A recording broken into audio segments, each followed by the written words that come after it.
اور آدمی مر جائے اور خدا نہ کرے ایکسیڈنٹل کیس ہو اور ہمارا سینہ پاڑا جائے اور اس کے اندر سے دل نکالا جائے،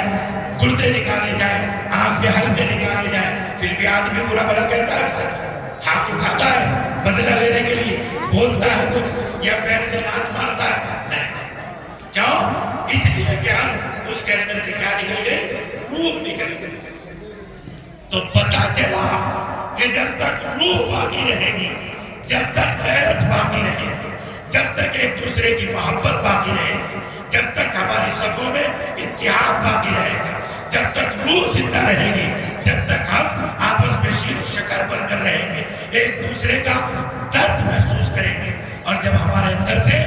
روح نکل جائے گی تو خدا پاک کی قسم پھر ہم بالکل ایک دوسرے سے لاپرواہ ہو جائیں گے، دوسرے کے حق پر ڈاکہ ڈالیں گے، دوسرے کی عزت پر حملہ کریں گے، دوسرے کی پگڑی اچھالیں گے، بھائی بھائی کو ذلیل کرے گا، بھائی بھائی سے نہیں بولے گا، بھاوت جو ہے اپنی دوسرے گھر میں مستورات سے نہیں بولے گی،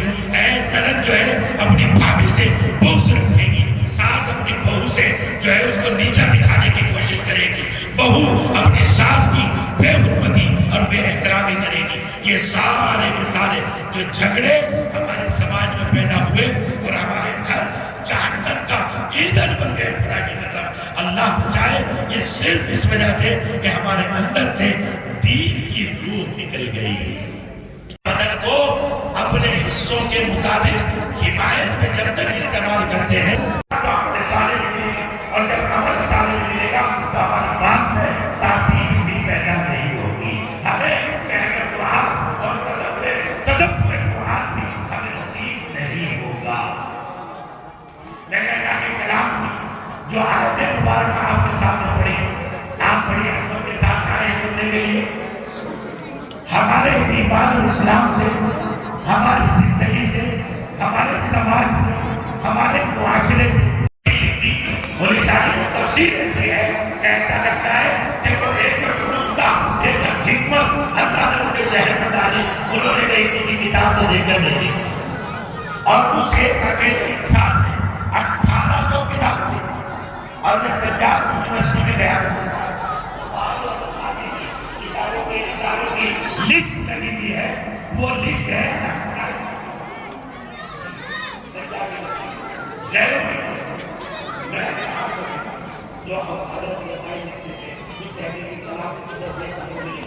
ان سب کو ملا کر 2800 کتابیں، اور جو اہم کتابیں جو 1100 کتابیں۔ اب آپ اندازہ لگائیے کہ ایک عالم دین ہم جیسا اچھا کرتا طاقتور آدمی 1800 کتاب شاید زندگی میں، اور اس آدمی نے 1800 کتابیں لکھی اور پورے اسلام کو چپاؤ میں رکھ دیا، دودھ کا دودھ پانی بنا۔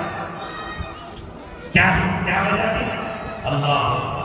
ادب کی وجہ سے انتخاب آئے، انتخاب کی وجہ سے عمل صالح آیا، اور جب عمل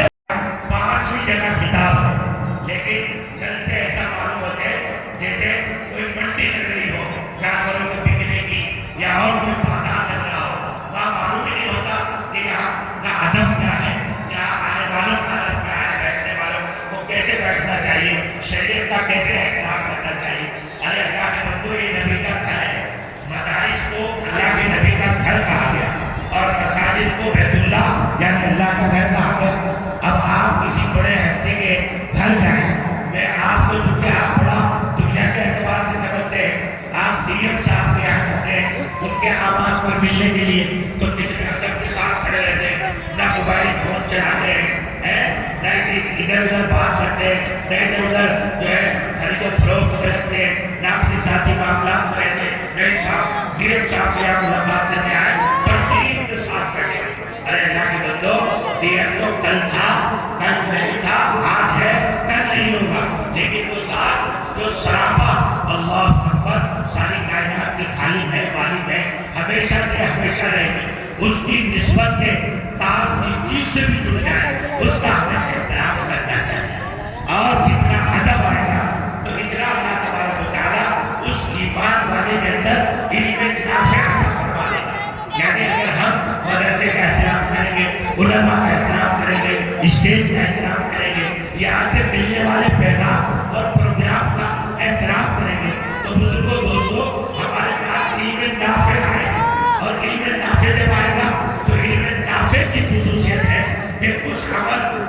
بات سننے کے بعد آدمی کو عمل کی توفیق ہو،